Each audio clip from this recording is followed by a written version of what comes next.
तमाम हम लोग गाते हैं, लेकिन निर्गुण में यही लिखा जाता है कहीं नर्क कहीं स्वर्ग। किसी के मर जाने के बाद पहली पंक्ति लिखी जाती है कि बड़े दुख के साथ आपको सूचित किया जा रहा है मेरे पिता का स्वर्गवास फला तारीख को हो गया। नरकवास नहीं लिखा जाता है, लेकिन ये दोनों है। जैसे लोकतंत्र में हार और जीत, बहन गीता जी भी आई हैं क्या? अरे क्या बात है। लोकतंत्र में जैसे हार और जीत है, वैसे इस लोकतंत्र में जन्म और मरण है। बहादुर तो संकेत है। और परम आदरणीय माननीय प्रोफेसर डॉक्टर हरिश्चंद्र साहब, कितना हम बताएंगे कम पड़ जाएगा। बनारस की धरती पर कभी पैर रखने का जगह नहीं था समाज को। आपने अपने मेहनत से, अपने सुकर्म से इतना बड़ा सम्मान दिलवाने का काम किए। तो ये लाइन आज के दिन का लाइन है और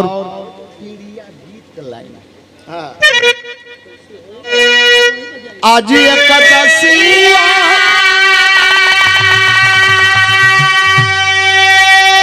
बिहान दुआ दसिया तेरसिया के ननदी बाटे तोर नवा तेरसिया के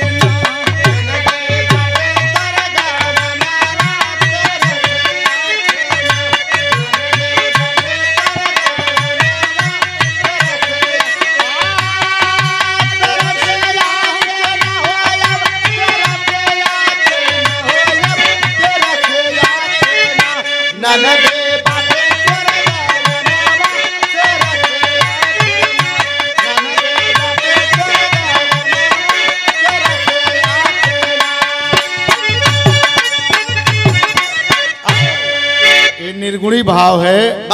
और इतना ही नहीं, बड़ा खौर लगता है। गौर करेंगे, तथागत महामानव भगवान बुद्ध के शरण में एक पंडित जाते हैं, विद्वान पंडित जाते हैं और एक बात कहते हैं। कहते क्या है?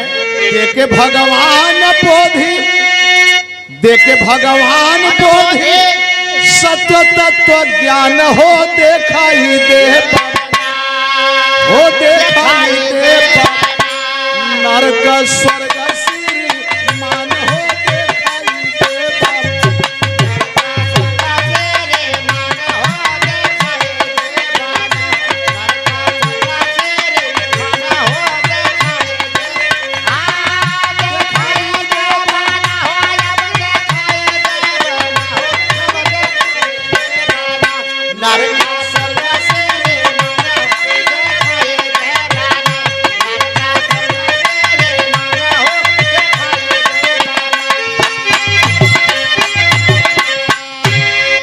भगवान देखे भगवान बोधि सत्व तत्व ज्ञान हो देखाई देता, हो देखाई देता स्वर्ग नरक श्रीमान हो देखाई देता।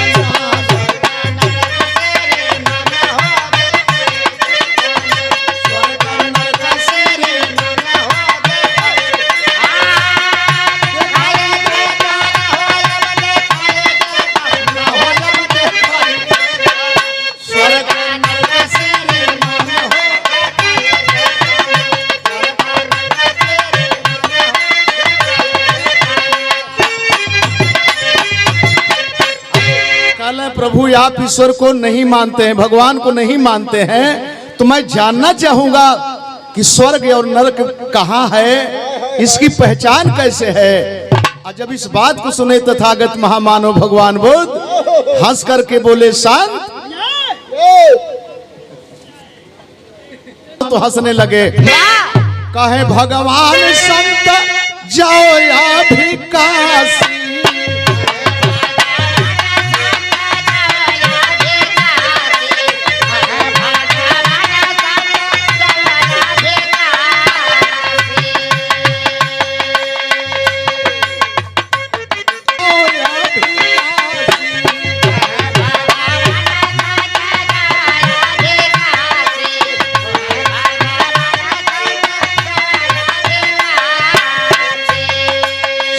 संतोबाई बेश्या है अद्भुत सन्यासी।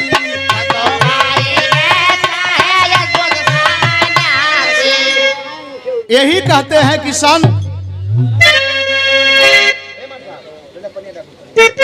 कहे भगवान संत जाओ अभिलाषी, संतोबाई बेश्या जहाँ अद्भुत सन्यासी।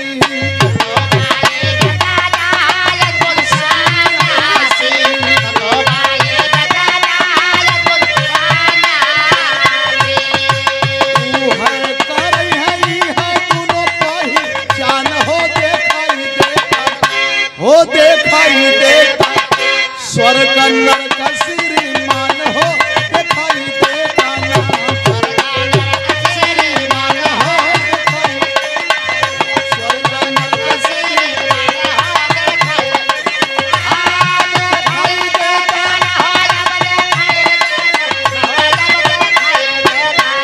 स्वर्ग नरक श्रीमान हो।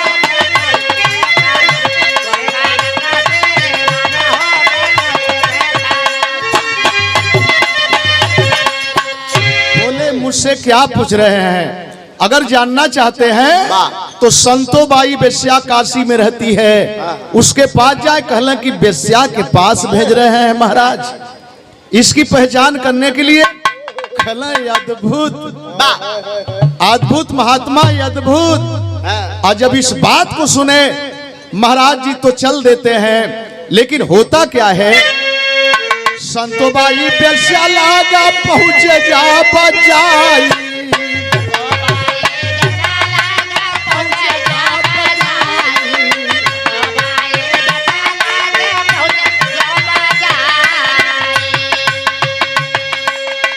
घर करेंगे। वहां पहुंचते हैं, जब वहीं नजदीक में संतोबाई बेश्या के सामने पड़ते हैं। संतोबाई बेश्या बोल पड़ी, अरे महात्मा बैठे, लग रहा है कि भगवान तथागत महामानव बुद्ध ने भेजा है। अचरज में पड़ी गई है, अचरज में पड़े कैसे बेश्या गई, जान हो देखाई देता स्वर्ग नरक श्री मान हो देखाई देता। लेकिन बात वही की आए है, कहली कि बाबा क्या जानना चाहते हो? हमारे भगवान ने भेजा है तो क्या जानना चाहते हो? कहला संतोबाई मैं यही जानने के लिए निकला हूं कि स्वर्ग कैसा है, नरक कैसा है। हंस पड़ी संतोबाई बेश्या, कहती क्या है? कहीं संतोबाई बाबा काशी घूम के आओ,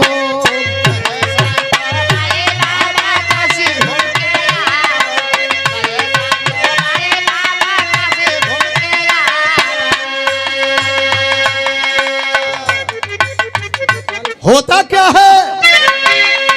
संतोबाई बेश्या कहती है महाराज जाइए काशी में घूम करके आइए, जहां जाना चाहें आप जा सकते हैं, जहां घूमना चाहें आप घूम सकते हैं। और इतना ही नहीं, घूम करके आइए और बताइए उसमें से कौन सी प्रिय चीज आपको लगी है, जिसका विवरण यहाँ पर आपको देना पड़ेगा।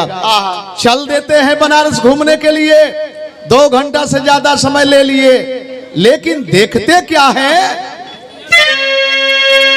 देखला पुजारी बाबा जाते दुई। बहन जी आप पहनाइए, बहन जी को माला पहनाती है ना, तो आप भ्रम करेंगी। और धन्यवाद। द्रौपदी महामहिम द्रौपदी मुर्मू को पहनाया जाता है, माननीय बहन जी को पहनाया जाता है। तो बहन जी आप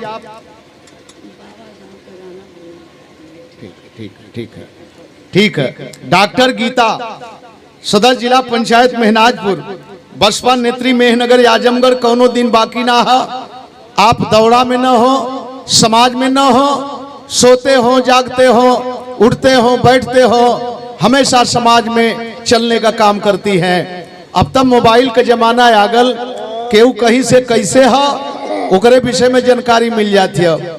और अगले बार चुनाव में मैंने गया और कहीं कि अंकल आपके लिए एक डायरी मैं रखी हूं, आपकी डायरी सजा करके मैंने अपने घर पर रखा है। ये 200 रुपये पुरस्कार। जय भीम जय भारत। बता दे ममता बहन आपकी तरफ से प्यार भरा 100 रुपये पुरस्कार गुलदस्ते के साथ साथ बहुत बहुत धन्यवाद देते हैं। लेकिन बात वही कहे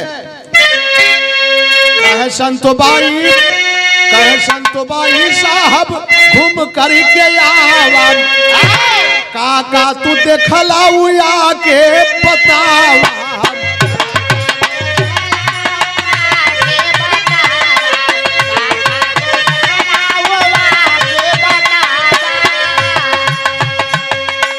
वही से बताइब हम दोनों पहचान हो दिखाई देता अब दिखाई देता स्वर्ग नरक श्रीमान हो दिखाई देता स्वर्ग नरक श्रीमान स्वर्ग नरक श्रीमान